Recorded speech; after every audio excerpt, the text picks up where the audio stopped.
Hello, today I'm going to be talking about a movie called Southbound. Now, the horror villains in this one, they aren't really present that much throughout the movie. They're kind of just seen as like spectators watching, just watching some main characters drive through like the highway. Pretty much this horror movie is like an anthology series. Pretty much like it's four stories. They're interconnected with each other. Stuff happens in them similarly, and it's not only like these tall flying wraith reaper looking as dudes. It's also like this whole cult in like this whole town or whatever. It was a pretty interesting movie. It says I watched it today. I thought it was like grand. It wasn't the best movie I've seen. It's sort of just like it's okay. It's good. I liked it. I liked what was happening, but I can't really fight. I didn't really fight myself giving a shit about any of the characters. I can't lie, bro. The characters, they weren't really the best, but what was the story of it was pretty interesting. Also, there's two things that don't really make sense in it. So pretty much this movie starts off like this two. I was about to say this gay couple, bro. I'm very sure they're just best buds.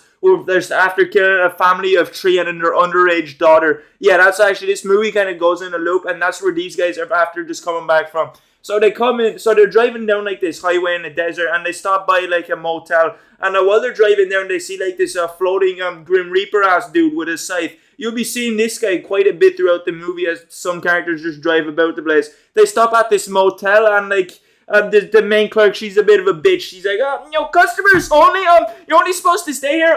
You're only allowed to stay here if you give me your money. It's a fee to actually just exist in the same shop. Okay, just so like pay for some gas or buy like a Milky Way or some shit. Pay up there, bud. And I'm fairly sure in this movie, it seems like nearly all the people that they come across is just like kind of just like cult. They're like part of this whole cult as well, because these boys, they walk in, they look like they just been after coming out of the fucking rage room. Instead of bashing objects, they start bashing people's skulls in because they're like covered in blood, and no one really seems to give a shit. They're just kind of acting as if this is like normal. Like people always come in looking like they just killed the whole family, So it kind of gives off kind of weird vibes. Like people in this movie always give off weird vibes, and then they have to bounce like Bugs Bunny because one of the Wraith boys, they caught up to them. Then it was like the red shirt dude saw him in the mirror, and he tried to he's like wiping his face with the red shirt because I guess the motel couldn't afford any fucking tissues. They try to drive off, and then they end up being in a loop. They end up going a little loop-de-loop. It's like they're going in a big fucking circle, and they just keep coming around this motel. So then Mitch, he kind of just does the only thing that they really can do. I kind of don't blame this guy. He honestly just seemed like he wanted to kill himself. He's just done. He cannot be bothered for this. He wanted to be put in a permanent rest. And he basically just says, pull over this car. Like he needs to take a piss or something. So they're thinking like, what's the point anymore? What's the point continuing? So Jack's like, listen, I don't really give a shit about you anymore, to be honest. You can, die of dehydration or starfare. I don't really care. Although there's a motel nearby, so you could probably just stay there for a bit. And as Jack tries to, drive off, the Wraith dude, he's like right near him, and he fucking zips to that shit like Barry Allen, rips the door off and just drags him out of there. And then he just fists his throat. He like shoves his hand down his entire throat and kills Jack. So then this dude, Mitch, he ends up going back to the motel. He hears knocking on one of the doors, so he decides to check that shit out. I'd probably just like, I don't know. I'd probably just, if I was in his shoes, I'd probably just like, I don't know. I'd probably either I'd probably just like open it just to see what's inside, and then if I just start things that are like sus or whatever, I just like keep walking, or I just fucking leave. There's just a random ass dude knocking from the inside. It's like, bro, do you have like no arms or whatever? Did you forget what a doorknob is? Like you know how to open a door? Like, did someone lock you? Did you accidentally lock your keys outside? No, you can't get out. There's just no need for me to check that shit. I'll just keep walking along until like I find something else or whatever. So anyways, Mitch just goes in to check. He's walking around. He hears some noises. He hears like a little girl call out his name. Can't remember exactly what she was saying, but I'm fairly sure this person is his daughter, because the dude Jackie or whatever the fuck, Frank, I don't know, I forgot his name, Jack, yeah, it was Jack. He basically said, yo, we did it for your daughter, So this is his daughter because he recognizes her, and we did it for Catherine, and this ends up being Catherine, and she says, Daddy, help me! And then she just runs away the second he sees him. I don't know what she wanted help with. It's like, Daddy, help me, save me From you. She keeps running away from this dude as well. This guy can never, seem to get up to her. It's like the fucking hunter from Bugs Bunny. He just tries to catch the rabbit, but he can never, hunt down the wabbit. And this guy just ends up being stuck in a permanent loop that I'm fairly sure, every time he runs through the loop, he ends up in the same hallway, the same kitchen and all, and he just can never seem to get his fucking hands on this little child. And every time he runs through, it seems like a day is passing, because when it was like daytime when they're outside the motel, and then when he walked into the motel, it ended up being nighttime. It's like, it's in Minecraft or some shit. The creator of Minecraft decided to set in the commands time set in nighttime. All the monsters gonna start spawning and shit. So he just ends up being stuck in an infinite loop of trying to catch his daughter. He ends up going crazy, and then a worker outside, she ends up putting the "Do Not Disturb" sign on the door, like she knows what's happening. Some dude on Reddit actually mentioned this. She knows what's up, and it kind of just gives me the vibe that guy. It just seemed like he was, I don't know, stuck in a permanent hell or something. It just the thing with this movie is that you're kind of getting hints as well off of the radio, man. He's talking about some people, they just cannot run away from the sins, get in this car, get those tires running, and drive off, because they'll never stop chasing you or something. The radio man's pretty much talking about your sins catching up with you, and these guys, they after just coming back from murdering a family, so I'm willing to, it makes sense the way they both got what they deserve, but it seems like Mitch suffered the most. Jack just straight up just got fucking, fisted. He just got a whole hand just shoved down his throat and just got ended. Mitch just seems to be stuck in an infinite loop, going insane. So these characters throughout these movies will you'll see they'll just get punished, and the people in this town seem like they're just part of this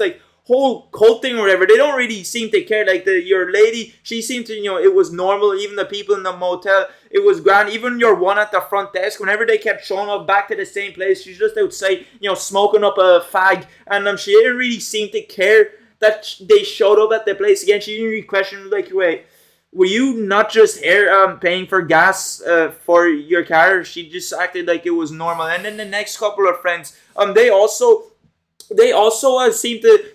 have done something. So this, it connects to these three other friends. Ava, Kim, and Sadie. Pretty much they're part of this jazz band, and they're trying to drive home in their camper in their mystery Scooby Doo wagon, and they end up getting a flat tire. So then this family drives by, and they're just you're right. So we can take you home. Also, it seems like everyone is in on this thing as well, because your one rings someone on the phone, and they're like, oh yeah, we don't know where this place is. You're pretty much in the middle of nowhere. They cannot find it on the GPS. Everyone seems to be in on this call. It seems like a pretty scary situation to be on. And this family, they seem like there's something up with them, because the second the three girls, they end up getting a hit right off this family. They live in the fucking middle of nowhere, by the way. Their house is built in a desert or some shit. So they also mentioned oh yeah, there's no one out here for miles. So I was thinking, bro, you need to leave. Get the hell out. It's a foreshadowing when someone says in a movie, when someone drops you off at their gaff, and they say, oh yeah, there's no one out here for miles. No one will hear you scream or make a noise or anything. Leave. Fucking go hike next to the next town. You said it's 4 hours away. I'd gladly take that walk, bro. I'd go for a little sprint. I'd get, a workout for my legs. We don't skip leg day around here. Get my stamina up and ready, a little bit of training, a little bit of exercise. I'd rather run 4 hours than to go into this family's house who I have a really suspicious feeling of them. And they do end up getting sus of them, because when they go into the room, your one says, I'm sorry about Alex. I'm sorry about Alex. What did you say? It's just so wonderful to have some company. No, before that. I will whip up some supper for us. How the fuck do you know my friend name is Alex, bro? I never met you in my life. I'm sorry, did Alex know you? Were you a secret online friend or some shit that she just never said anything about? It's a bit strange. And then Sadie asked her to say that shit again. She's acting as if she never said that before. They're gonna be they end up, making dinner for the three girls, and then when later on that night when they're eating dinner, something's off about this whole family. They seem there's something a little bit strange about them. They also seem like they're part of this cult. the two twins, there's the two boys that this family said, can like get a spare tire for her and fix her camper van. They're acting as if like they're a clone or whatever. They're like a direct copy of one another. Like there's like a invisible. They're like a reflection of one another, just like doing the same thing. There's drinking milk, they're just eating like this steak or a mutton or whatever that looks like a piece of shit on the ground. Like the dad, instead of putting some meat in the oven, he just took a fat shit on the plane. They're like, here, dinner served, man. Enjoy that. And one of them's actually pretty lucky she didn't eat it, because the second they all of them do eat it, they get sick. Well, not the second. They get sick later on, and they start puking up like this big fucking black liquid. It's if they down like a whole tank of tar or whatever. They start puking this shit up, and the medicine that the family gives to them is milk.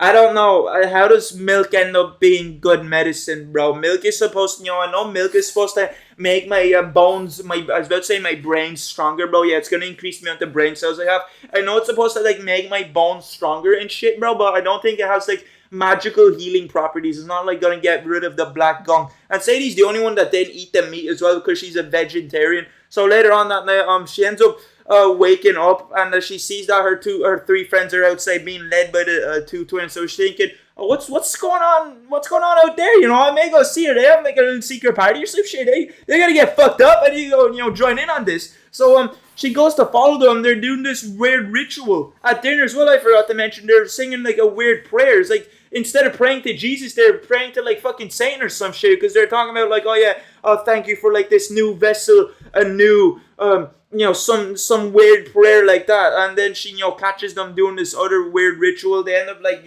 cutting their hands and putting it in this golden cup, like they're all collecting their own blood. And then the blood ends up getting, then the two women end up getting baptized with the blood, bro. And it seems like they got possessed or something. They're kind of like under a spell. And Sadie, she actually makes a noise, so she quickly gets the fuck out of there. When they find her, she quickly just starts running, and then she tries to flag down a car, and her dumbass didn't move when the car just kept on driving. The car was just driving, and it was actually both their fault that they got into this situation, because your man driving the car, he was talking to his wife through his earphones, and he's just like looking at pictures of her wife in a dress, being like, right, so I think you look more fit in the pink dress than the black one. She's just like having a debate in his mind, like which dress does my wife look sexier in, bro? Instead of paying attention to the fucking road, man. What are you doing? And she's a dumbass as well, though, because she's standing out in the middle of the road. She saw the car was coming right forward, and she just didn't really do anything. She's acting as if she's like 11. She can just, flip that shit over her. She can just stop. She's acting as if she's in a video game or whatever, and if the car hits her, she'll just respawn, like GTA 5. So she ends up getting fucking walloped by the car. She ends up barely surviving. And this family, I actually have like a theory, because this family, they're like doing this ritual. They're trying to you're like possessing these two women later on in the movie, when when characters end up getting killed. This kind of throws my whole theory out the window. I was gonna say when they were doing the ritual, they're like summoning like these Reaper guys. It's like they're doing these rituals, and they're like worshipping these Reaper dudes. And because later on in the movie, towards the end, when characters do get killed, these Reaper dudes end up popping out of their guts like a baby, just deciding to deliver itself with no doctor. But it's like, I'll just do this shit myself. So I was like thinking maybe they're like planting the seed into this, like into the three women, and eventually when they do die, or at some point the Reaper guys are gonna end up being birthed from them, because there's like multiple Reapers. And I think, like, I have a feeling like this cult, they basically worship these Reaper guys, and these Reaper guys, they're supposed to punish you for like doing some sins and shit, like you done something bad in the past. And maybe these cults like are all aboard it. Like, yeah, we need to vanquish these sinful people. They're against Christ or whatever. So they're just like basically pretty much helping these guys by just like spawning in more, is what I think. Kind of throws my whole theory out the window, because when these three women were possessed, they seemed like they were just like zombies or whatever. They couldn't really function properly. The family later on, they seemed just like a regular ass family. I don't know, maybe they end up being possessed for maybe a bit, and then they go back to normal and maybe have like no memory of what happened. Maybe that's it. I didn't get to see that happen, but it seems like this cult. It seems like this cult is like worshipping these Reaper guys. They seem to be like, I don't know. They didn't really seem to have anything to do with each other, but I have a feeling maybe that's what's going on here. So then the next segment, the next story involves this guy Lucas. He's after hitting the woman, and this is how like everyone's just in on the fucking prank. Like everyone's just in on this like generational rage bait, because this guy, he rings the guard. He's basically saying, I just hit a woman while like basically just masturbating to my woman in a dress while driving as well, while also talking to her in earbuds. And her dumbass just didn't decide to move out the way. What do I do? Can you like send help over? And the cops basically tell her, where are you? Like, what do you see and all? And like this guy said, I think there's like a town, a couple miles up north or whatever. There's just like a town nearby, and they're basically telling drive towards it. And when he gets there, he gets to an abandoned hospital, and these guys are like telling him what to do. This guy, he ends up getting to an abandoned hospital. Instead of like getting some help, instead of like getting some people put him down on a fucking table and bring him to like the surgery room, this man has to improvise. This guy has to do the surgery himself. And these guys, they're basically telling him what to do, and it's a bit strange as well, because then another guy pops up on the phone. He's just like, here, Darren here.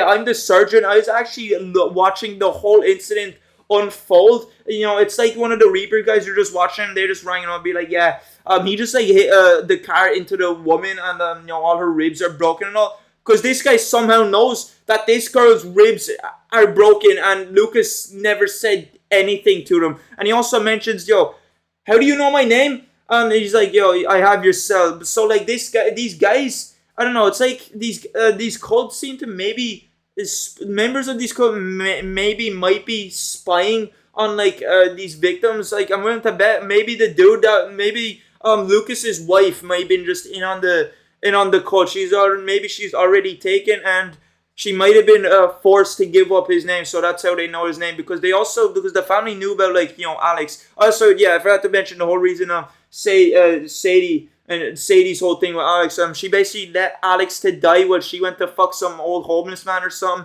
in like some shithole club. I don't know. Basically, she left Alex to die, and that was like her misdeed. And so this guy ends up doing surgery on her, and these dudes on the other line on the phone, they're like giving them the live tutorial on how to they do some surgery on a girl. They tell them to shove a tube down her throat as if they're gonna be feeding her like blended up food, like they're just gonna be feeding up a smoothie dinner to her. They're basically telling her what to do, how to save her. It gets to a point where he cuts open her ribs. He shoves his whole hand in here. This part of the movie is probably the most uncomfortable to watch. Like, I was thinking it's a bit uncomfortable watching it, but then I was also thinking, I've seen all the 3 Terrifier movies. They're pretty fucked up, but like this scene was more realistic. It's just, I don't know, just something about it. Like, he shoves his whole hand into her ribs, and the dude's basically telling you, compress the lung, bro. So as soon as he does compress the lung, he fucking slaps on that shit like it's a balloon or a whoopee cushion or something, and then the girl dies. And as soon as he does it, it's just like ultimate rage bait. It's just like they were pranking him the whole time, because all the boys on the other phone, they were just laughing and they're like,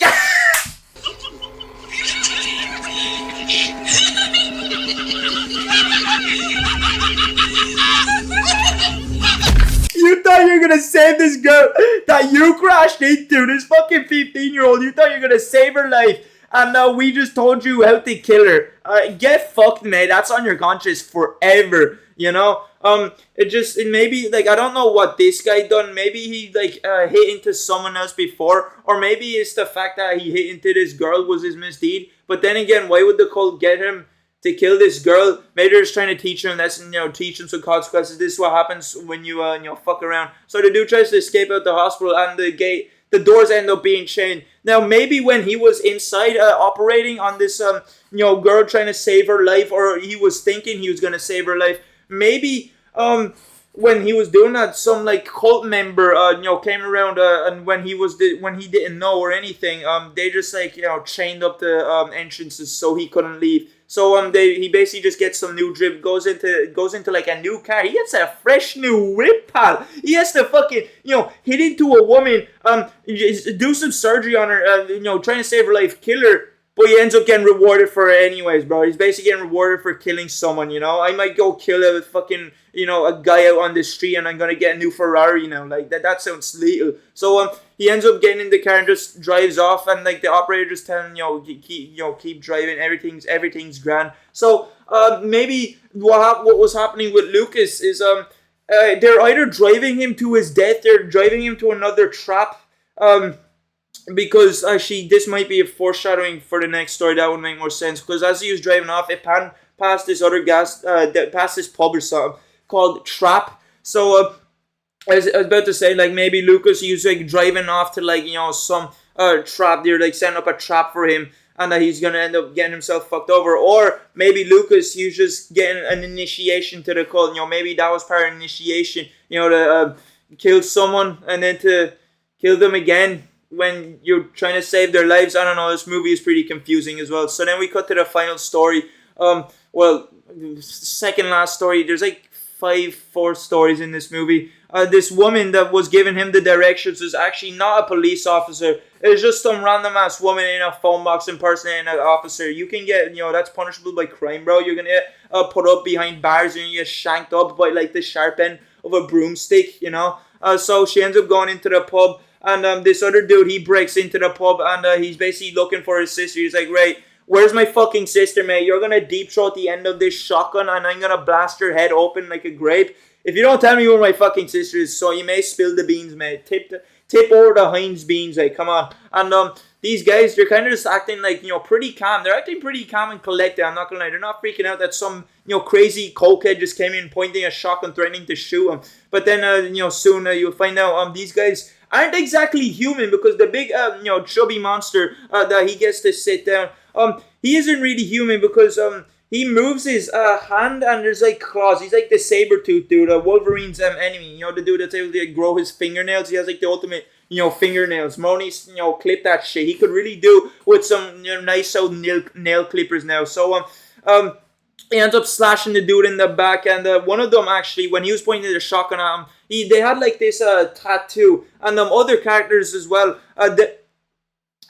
What shit? I can't remember. I'm fairly sure other characters ended up having this tattoo, but the dude with the shotgun, he ended up being really, you know, sus of him. He was like, "Where'd you get that tattoo? You know, what's the fucking there's like a secret, you know, tattoo shop around this place in this desert." So it seems like this cult, maybe that tattoo like represents a rank or something, because the other family members, they could have had tattoos on their hands. I didn't see them, but maybe if you like get to a high enough rank, you get like this, you know, tattoo onto your hand. And ends up like giving you superpowers, because he ends up forcing this guy, you know, take him to this place, because the dude knows where his sister is, and then he ends up he hits him in the head with the butt of the shotgun, and the guy, he like puts his hand up and he's there laughing. He's like, "You hit me with the shotgun, I like that." And he's like this, and there's like a tattoo on his hand, and you know, from it actually blinks, bro. It's like it's acting like it's an eye. It's like that creature with the two eyes in its hands from the Labyrinth, and it's you know, able to see through its hands, some freaky shit.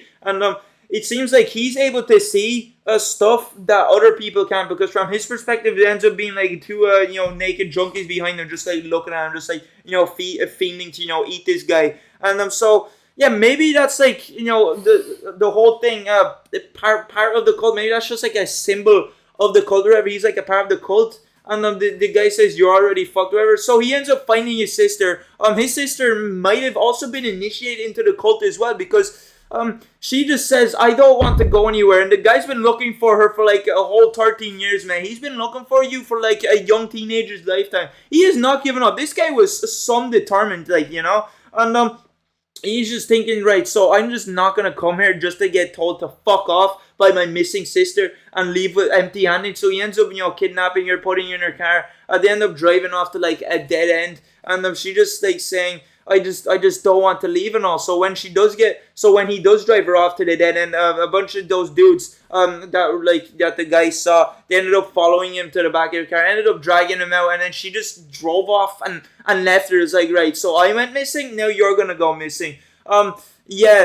This movie, it was pretty confusing, but I heard all the, you know, people, the cult, they're like kind of interconnected. So this guy, maybe he got it seemed like he got punished because he shot a guy's hand off, and it seemed like the girl, she didn't really want to go. She just kind of initiated this shit. She just like wanted to stay, and it seemed like it seems like the cult and the Reapers target people when they've done something. I don't know when they target these. Actually, no. This next family, this final story, basically it's like this, this girl that she's about to go back to school, but they need to spend more time with the family, so they end up, staying, going up to this motel. Then a bunch of fucking masked people just end up showing up. One of them's like wearing a mask, bro, looks like a doll face. They end up teleporting towards the window. I don't know if the cult gives them like Enderman powers. I don't know if it bestows upon them like tall black man, purple light teleportation powers, because they're able to get to the window quite fast. So, long story short, the cult ends up killing basically the whole family, and then the Reapers, they end up rising from their bodies, and then the whole ground just starts crumbling apart, like it's trying to get them into hell. It's actually it's a pretty cool scene. And the dude Rick and fucking Mitch and Jack, they end up driving back, and it ends up leading back to the start of the movie, and that's how it ends. One thing that kind of makes no sense is that Mitch and Jack.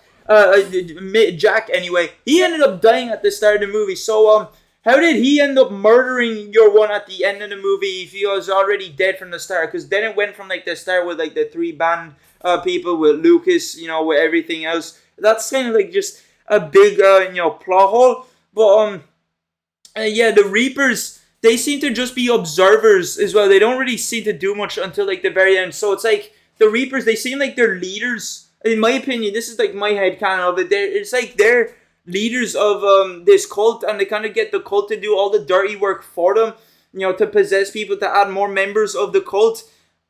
And maybe they're just, they come in when it's like absolutely necessary. When like, when Mitch and Jack, they showed up to this family and just, killed them off, and they start, causing shit to happen. I don't know. It's a pretty cool movie. I guess the characters just weren't that great though, and it was also pretty confusing. But that's just me talking about Southbound. See you later.